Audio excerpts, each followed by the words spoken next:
दरवर्षीप्रमाणे यंदाही लाखो संख्येने वारकरी पंढरपूरच्या दिशेने विठुरायाच्या दर्शनासाठी निघाले आहेत। या दरम्यान समाजवादी पार्टीचे नेते अबू आझमी यांना वारी संदर्भात केलेल्या विधानामुळे राज्यभरातून संताप व्यक्त केला जात आहे।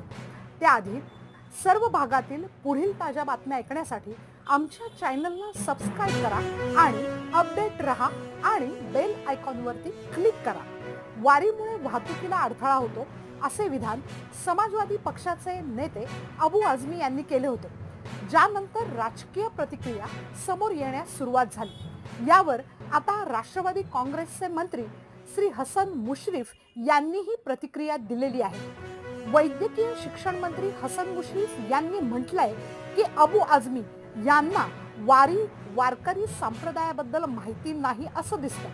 त्यातून त्यांनी हे विधान केलं असेल।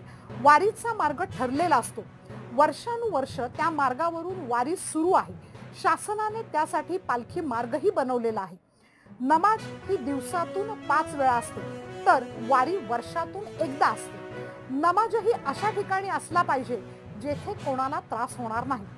अबू आझमी भेटले की त्यांना वारी म्हणजे काय हे समजावून सांगतो असंही हसन मुश्रीफ म्हणाले आहेत। तर अबू आझमी यांनी केलेल्या वादग्रस्त वक्तव्याप्रकरणी माफी मागितलेली असून आपला हेतू कोणाच्याही भावना दुखवण्याचा नव्हता असे स्पष्टीकरण दिलेले आहे।